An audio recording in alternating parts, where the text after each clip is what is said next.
Hello, hi, my name is Maddie.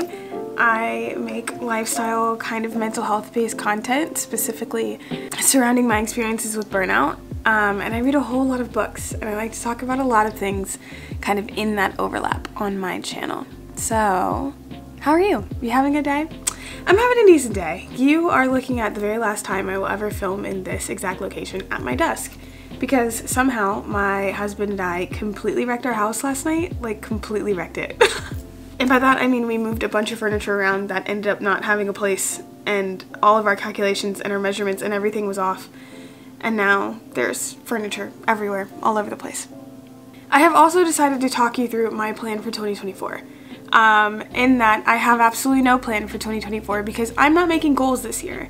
This year I'm not doing anything resolution wise. I'm not making any and here's how I want to be. I'm not doing any of that this year. The reason why is because I've tried every year making goals, resolutions. I've tried every year breaking things down into actionable steps and all of that stuff. And it works and it also doesn't work. There are times when it's like the best thing that ever happened to me, and there are times when I might as well have done nothing. Instead, this year I will be trying something different. The guy who invented bullet journaling, his name is Ryder Carroll, he talks about how he sees his goals as more of lighthouses. So instead of setting specific intentions, he sets these kind of guiding light sort of things that he looks throughout the year. The idea behind the whole thing is that when sailors sail home towards land, they sail towards lighthouses. Even though they're not going specifically to the lighthouse, they just know that land will be in that general direction. So this year I have set some lighthouses instead of goals. And I'm really just looking at these as guiding principles to help me through the year. I'm going through a weird period of my life. I have absolutely no idea what I'm doing. I have no idea what my day looks like day to day. And so the idea of setting a goal right now doesn't seem very feasible for me because I don't know what I want my life to look like. So I think setting some things that are just the general guiding lights, I think those will help me a whole lot more. So I've set 5 of them with some nice little footholds because I'm going to need an actionable step here or there. So I thought I would take you along for the process of fixing my house, and along the way I will share with you guys my lighthouses. How fun, how exciting. Okay. Here we go! Okay, so one of the biggest things that happened to me in 2023 was starting my YouTube channel again. I've probably had about 3 or 4 channels at some point in my life. It's something that I've kind of always wanted to do. I grew up watching YouTube and it was this big goal, dream life of mine. And I never tried doing anything because in my head I either had to hit 1 million subscribers or what was the point. And now that I'm older, I understand that it's less about numbers and things like that. It's more about just getting to share my story, getting to share my opinion, my voice, getting to make videos about things that I really love. It's just an outlet for me that nothing else in my life really is. So for 2024, it's really important to me that I continue that.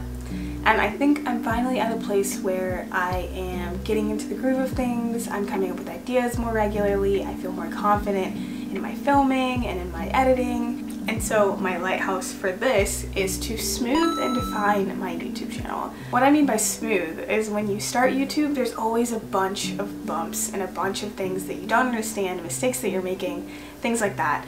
And I'm finally at a point where I feel like I'm getting into a groove. I feel like I'm finally, smoothing out those bumps, right? I'm finally figuring things out a little bit. And so I just want to keep doing that. I just want to keep going down that path, keep making things easier, keep getting better, keep growing, that kind of stuff.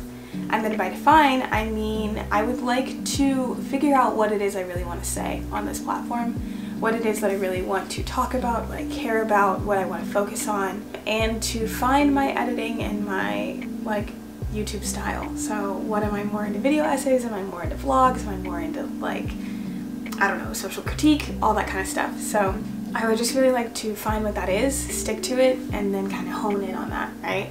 My footholds for these are a little bit more quantity based, they're more number based than they are qualitative. But I think that's okay because YouTube is such a quantifiable thing, and it's nice to have it's nice to have smaller actionable steps, right? So my first foothold is that I would like to hit 100 subscribers this year, and I plan on doing that by posting more consistently and getting a more clear and defined voice. My second one is that I would like to post at least 45 videos this year. I think I'm getting to a pretty regular uploading schedule, and so I think this is possible. 45 videos means that I'm probably hitting every week, but I might miss one, and that's totally okay. So it gives me a little bit of wiggle room and a little bit of grace, which I really love. And then the third one is that I want to research how other YouTubers do it. I was thinking a lot about how do I get better at this? How do I grow? How do I figure it out? And the people that know how to do it are people who have YouTube channels. And there are tons and tons of videos out there about filming, about editing, about finding your voice, figuring out what it is you want to say. And so I want to put some time and some effort into getting better by doing a little bit of research into what other YouTubers are doing.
I hate moving furniture.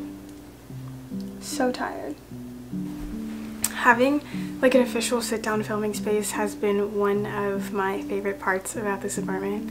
It makes me feel so official. It makes me feel like I finally have like a dedicated space, and it reminds me constantly that like YouTube is something that I'm actually working towards. When you're not getting paid for YouTube and when you're not getting like career status from YouTube, it can feel like a waste of time. Like it can feel kind of like you're putting in all this time and effort and like for what, you know? But having a dedicated space reminds me that like this is something that I'm putting time and effort into, and that alone is like enough of a reason to do it and enough of a reason to care about it. And as you've seen, we're moving a bunch of furniture around in our house right now, which means that I got to give this space like a little bit more room to breathe. And you can kind of see up here that like this used to be my office space, but I am taking all that down. We moved it into a separate bedroom. This is going to be something else. I have no idea yet. So I'm going to get even more of a defined space for myself, even more room to edit, to work on stuff, to come up with ideas. I finally get like, I don't know, it just feels like a little studio, little creative corner of my house, which feels really cool. This area just means a lot to me, and I thought I would make it a little prettier, a little nicer. Feels good to finally have some room and some space for this to be a priority in our living room, and I am really, really excited about it. Okay. Did it work? Is the snap working? I really, really hope that the snap's working. I haven't worn my hair in a ponytail since high school, so I feel like an imposter version of myself, but here we are, and that's fine. Since I can only commit to something if I either A, plan it down to the very, very last detail, B, it involves some sort of artistic expression or creativity, or C, has some fun title included, I've decided to title the section Move Your Body, which is exactly what it sounds like. 2023 was racked with health issues for me. I have never been as sick as I was in 2023. I have never been as mentally ill as I was in 2023, and I have never had as many physical like injuries and health problems as I did in 2023. It was stressful, debilitating, painful, overwhelming, stressful, all of it, you name it, it was there. It was really, really hard for me. I have never had my body sort of fail me in that way before, and I didn't handle it well. I was in a constant state of recovery, rest, recovery, rest, recovery, rest, to the point to where I lost pretty much all semblance of physical activity in my daily life.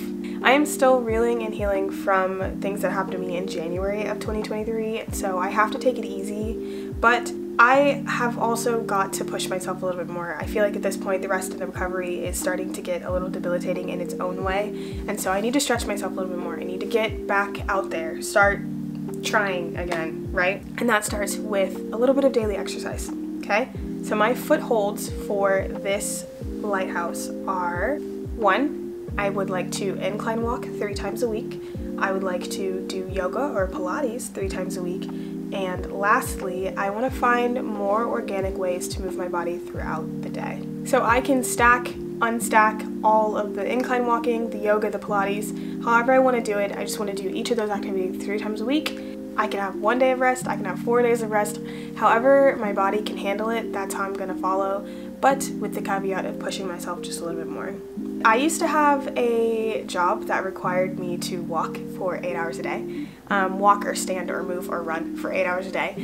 Pretty much every job that I've had has been like that, and so I've always used that as like an organic way to move my body throughout the day. But now that I don't have that job anymore, I don't have that sort of organic movement throughout my day.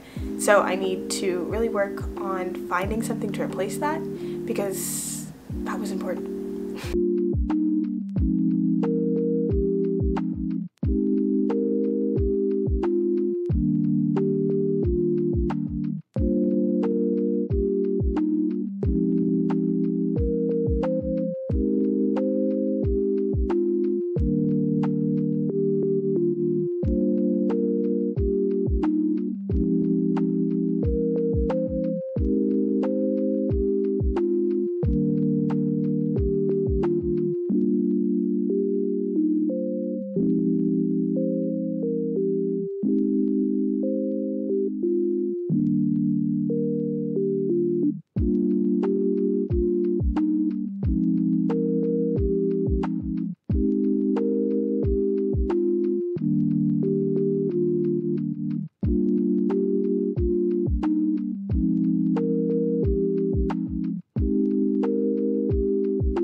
I'm trying to decide if hitting my inhaler on camera would be funny or not, or look like a crack ralph.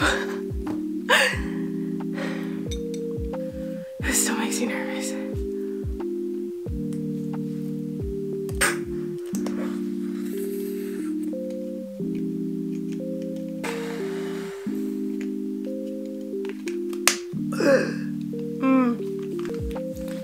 This is part of my health stuff. Did you know you could develop asthma out of nowhere in your 20s? Apparently, if you have a family history of like a weakened immune system, you can develop asthma as an adult.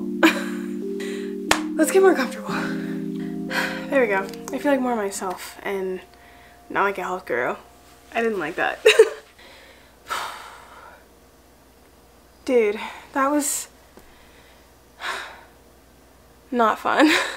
I think that like people, oh god, I had this whole section scripted out and then I actually did the workout and I feel completely differently than I did before.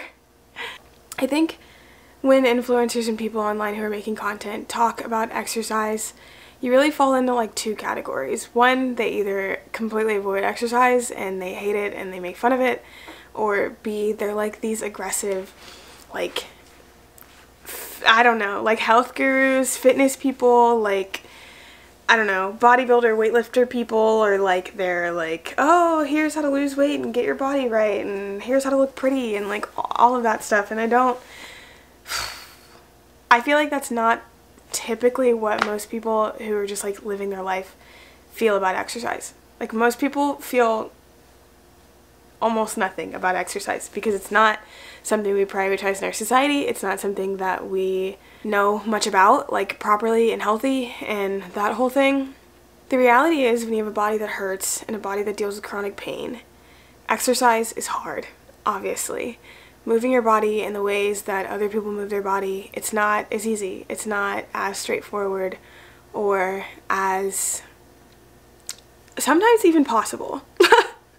And like we have to stop being mad at ourselves for that. Like, yes, I do want to move my body more and I want to push myself because I think my body is capable of it. But there are days when my body's not capable of it, when my back hurts so much that I can barely walk, or my hips are clicking constantly and it hurts. Like, and that's okay. Like, I can honor the fact that my body hurts, and I can also honor the fact that I can push myself at the same time. Like, both of those things can be true and take up the same space, and that's okay. I am still dealing with injuries. I still have hip problems, I still have back problems. I suddenly have asthma out of nowhere, so I have to completely change my lifestyle for that. Like, I can't do calisthenics or HIIT workouts or go to the gym and take protein shakes and power lift my body weight. Like, I can't do that. And I'm okay with that. And I feel like it should be okay to share that journey online, to talk about those things when fitness doesn't look pretty, when it doesn't look aesthetically pleasing. Like, people have all different types of relationships with their body. And if you are in a place where your body doesn't always work the way you want it to, and sometimes it hurts more than you want it to, more than you can handle, more than regular society gives us the allotted amount of pain for, like, if you have a body like mine that doesn't always work the way that you want it to, and you want to get back into fitness, try it. Trust your body. Do what you feel is best for your body. Do what you feel like you can handle. You know yourself. You know yourself. You know what your body can do, and you know what it can't. And I'm proud of you for taking those steps to not do what your body can't do, and for taking the steps to do what your body can do. I'm proud of you. I'm here with you. I see you. This shit's hard and you're doing fantastic. Okay? My inhaler makes me shaky. This isn't about being the most ripped person in the gym. This isn't about being the most healthy girl on the internet. This is about me doing what's best for my body and what makes me feel good. And it should be about that for you too. Alright, on to the next. Hi! Welcome to my desk in its new spot. Woo! Exciting stuff, right? You can't tell right now because it's dark and gloomy where I live, but these things back here, these, those are bookshelves. Pretty soon I'll get to put all of my books on them, which is super, super exciting. They're all in like tote bins and stuff right now because our house is just in a massive state of disarray. The more we work on the house, the more I'm like, it's never getting better. Anyway, we are at my desk to talk about the next lighthouse, which is called Mind Your Mind. If you watched last week's video, you'll know that I just recently kind of accepted, I guess, the fact that I have obsessive compulsive disorder despite being diagnosed for 2 years. And by that I mean I've kind of always known, but I had a really hard time figuring out what it was that I obsessed about, what my compulsions were, whether or not it was really debilitating. I had like a really hard time just accepting it and figuring it out and understanding it. And I think that played a lot into the fact that I didn't really accept it. I think my neighbors are fighting. I don't know what's happening somewhere in the building that I live in, but there's a lot of noise and a lot of stomping, almost like there's construction going on. But there's also a lot of giggling, but also a lot of yelling. I can't tell, so I'm sorry if you can hear any of that. But basically, what I meant by that is I have always kind of known, obviously. I mean, my psychiatrist was very, very adamant that I had OCD. It wasn't that was the hard part. It was that I didn't know what I obsessed about. I didn't know what my compulsions were. I never felt like I fit any of the stereotypical stuff that people say about OCD, or even the medical stuff that people say about OCD. I couldn't find where I fit like under that label, right? And so I think all of that led to me having a really hard time accepting it. There are people very close to me and I'm nervous.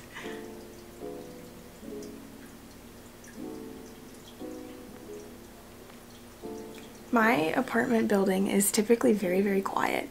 This is the most noise I think I've ever heard. Literally ever, and I'm like scared.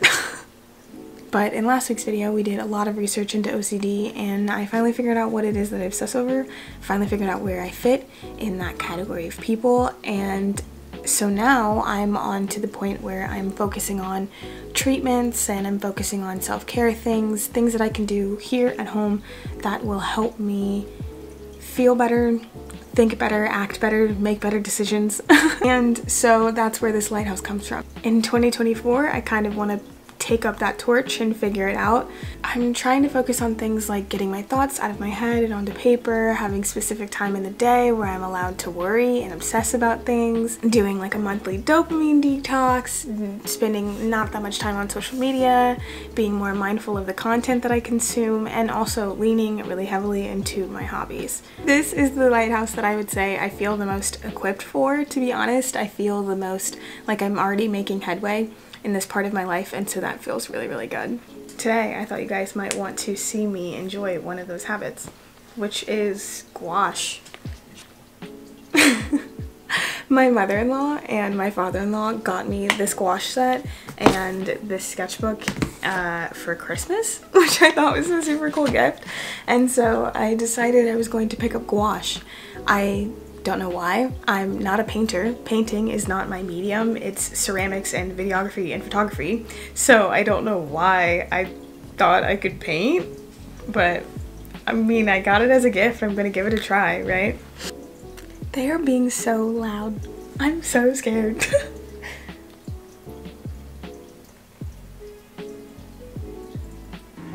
So it turns out I was right. There is like construction or something going on right now. Actually, I do know. I just got a call from my landlord, and it turns out that there's a bunch of sewage leaking into, or like overflowing into the bottom apartment units and the basement. So that's fun. It's not anything to do with my apartment, but it just means that my water's been shut off for like a teeny bit. I can't use anything or run anything for a little bit. And I don't know if you can hear it, but I feel like you can hear it. There's like this drumming sound because there's this giant sewage truck in my driveway.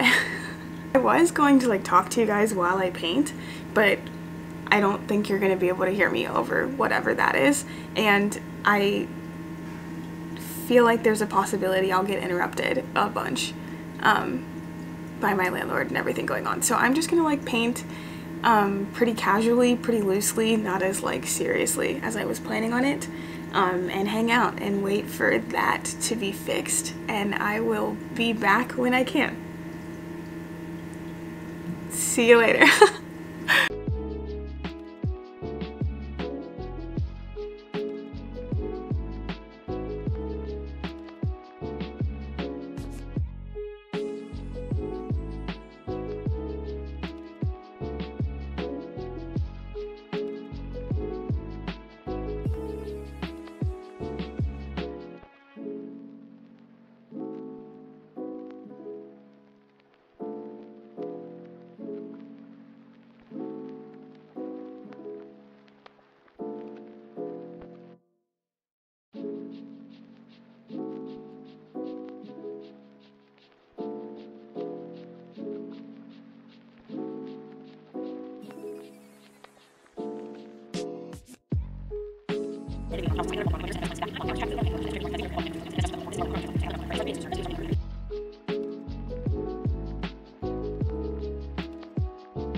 Gouache has got to be like the weirdest and the hardest medium I think I've ever worked with.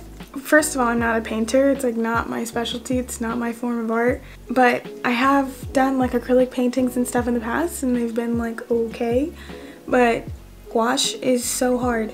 It's like basically opaque watercolor, right? So you have to deal with like water amounts, paint consistency, like the type of paper you're using matters a lot more than normal. The type of brushes you're using matter a lot more than normal.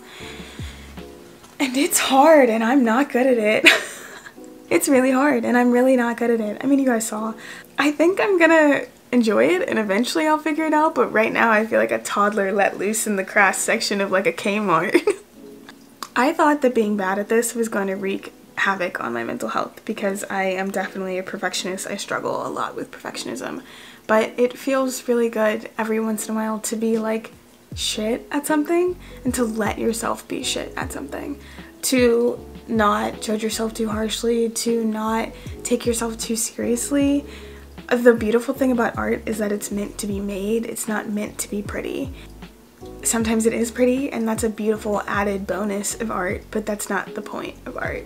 And that's not the point of creativity. And it feels good to remind myself of that every once in a while. This particular medium and when I paint has felt sort of like a safe space for things to go wrong. And I think that's kind of been like a crash course in reminding myself over and over that my anxieties are just anxieties, that my obsessions are just thoughts, and that things can go bad and it's not going to be the end of the world. It's been really nice, actually. I've really enjoyed it. I'm hoping that things like this will help me feel better, will help me mind my mind, as I said earlier. I'm hoping that it will bring me a little peace, a little consistency, a little stability. We'll see, right? Okay, so this might be kind of like redundant to say because obviously all of these lighthouses are super personal to me, but this last one feels really different from the rest. The rest of them are like kind of more self-helpy. They're kind of more on like the side of like I'm bettering myself so I can function better in society as a person and a living, breathing entity that has to interact with other people and do regular, normal citizen things. Those are kind of the focus of my other goals, but this one is really more just for me and it's about me and it's my own personal journey type of thing, right? And that is, where is all of the poetry in my life? If you didn't know, I graduated college with an undergrad in cultural studies and creative writing, and I used to be kind of like a poet. I had some of my work published while I was in college, and I did a lot and a lot and a lot of writing and a lot and a lot and a lot of revisions, and it used to be something that I really kind of like ate, slept, breathed kind of thing. I used to do it every day and it used to be a really special and important part of my day. And along the way, somehow I found other interests and other things that I wanted to explore at the time, and so I have kind of slowly fallen off the habit of writing. And I miss it a lot, deeply. And so one of my goals this year is to get back into writing, get back into poetry, get back into things that nourish my soul. There is nothing in the world like reading a good line of poetry. There's no feeling like reading an author's thoughts and feeling as if they're your own. There's nothing else like reading words on a page and feeling like you've been seen. And poetry is one of those mediums that I just feel like I connect to the most. And I feel like I get that experience most often when I'm reading poetry or when I'm writing poetry. So I really miss this. This is a big active part of my year this year. I'm gonna try my hardest. Fingers crossed. Now, you might be asking yourself, Madison, where are you? Because this room looks like every college boy's first apartment. But I am in my spare bedroom, which is the room that used to have those giant, like, floor-to-ceiling bookshelves on this wall. Well, we ended up having to take those out so that we can use them as pantries in my kitchen. Which makes more sense, it's more practical space, blah, blah, blah. And I thought I was just gonna have to get my bookshelves and it was just gonna be tragic and I would have to get over it. But I absolutely hate this room without any bookshelves in it. It looks disgusting, it's echoey if you can hear, I'm sure you can. And like I said, it looks like every college boy's first apartment on their own. It's like bare and weird. But our solution is, wait for it.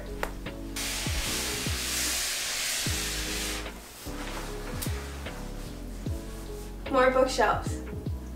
Yay. So I have 2 of these and 2 big ones, and I'm gonna build these right now while my husband is at work. Wish me luck.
"45 minutes later, 1 bookshelf done."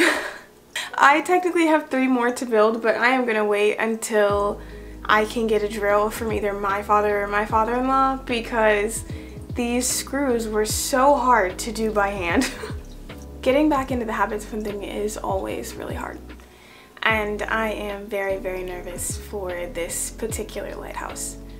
Poetry and writing and words and being able to string together words in an articulate but eloquent but beautiful and kind of liquidy sort of way has always been something that I think I've sort of prided myself on. Prided myself on.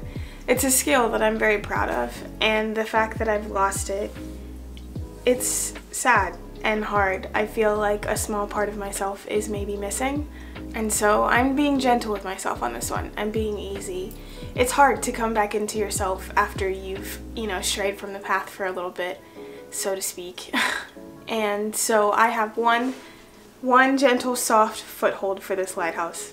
That's it. I'm not going to put any more pressure on myself. It's just that I would like to read more poetry more frequently. I am doing just this one singular thing, hoping that it might snowball into more and more later as the year goes on. In my personal opinion, poetry is one of the only things that makes me feel awake and here. It's one of the things that keeps me grounded in my body, grounded in my head, grounded in my sense of self, and it's important to me. So let's hope that this is the beginning of, I don't know, being me again. That'd be kind of nice. Alright. This is the end, guys. We made it to the end. I realize that these are basically just goals. Like, I'm not out here trying to pretend like I'm doing something new and unique and cool and exciting. I realize that these are pretty much just goals, just tweaked a tiny, tiny bit. But goals for me has this connotation of like these really strict, rigid things that you have to hit, otherwise you're kind of a failure. I feel like when I set a goal, I feel like I should be putting all of my time and my energy and my focus into getting to those goals and getting to those very specific end results. It's less about this is incredibly cheesy. It's less about the process of getting there and more about the fact that you got there to begin with. And that kind of bothers me because there's a lot of difference between who you are when you set the goal and who you are when you get closer to hitting that goal. And there's a lot of room and time for you to change in that space. Who I am January of 2024 and who I am January 2025 is going to be a really, really different version of myself. We're all growing and changing constantly. And I might no longer want to hit that specific goal. I have a hard time admitting that kind of stuff to myself. I have a hard time facing that and doing that. I feel more like I just failed, right? And not hitting a goal sucks. It feels terrible. It's almost worse not hitting a goal than it is not setting the goal to begin with in the first place. At least it is to me. Reframing my wants and needs into lighthouses as opposed to goals leaves more room for grace, for mercy, for kindness, for mistakes. It leaves more room for the process itself, for checking in along the way, for seeing if you're going in the right direction, or if you might want to make tweaks here and there, or if it turns out you don't want to end up doing something at all anyway. Guiding light to me just feels softer, gentler, like there's room to expand and room to grow. It's kind of built in, I think. It feels that way to me. For example, maybe this year isn't about finding and writing more poetry again. Maybe I start that way, but I end up writing creative essays or short stories or a novel or something. Knowing that this was just a guiding light to begin with gives me the opportunity to focus on the growth that I did do. The growth and the good that I got out of the year of, writing these creative essays or whatever, versus feeling shitty that I didn't hit the goal of writing more poetry to begin with. Basically, all of this is just here's to hoping that I don't feel like shit next January. Alright, that's it for me. Do you like the concept of lighthouses, or are you more of like goals or resolution or like intentions, affirmations kind of person? I'm curious. Share with me what works with you down below. I'd be very happy by that. I really like to see what parts of themselves people want to grow and expand and make bigger and better. I think that's really kind of unique and inspiring because every person has a different perspective and experience, and I'd really like to see what yours are. The new year is always a hard time for me. It's like peak seasonal depression combined with you're just coming off of like the high and the pain of all the joys and the hardships of the holidays, and then you're just like staring January onward into the face, and it's just like this giant blank canvas of a year in front of you. And for a lot of people that's super joyful and exciting and new, but for other people it's pretty scary and anxiety inducing. And if you fall into the latter half, I see you. I'm there with you. And you're doing great. Okay, I'm wishing you all the love, the light, and the happiness in the world, and I will see you in the next one. Okay, bye.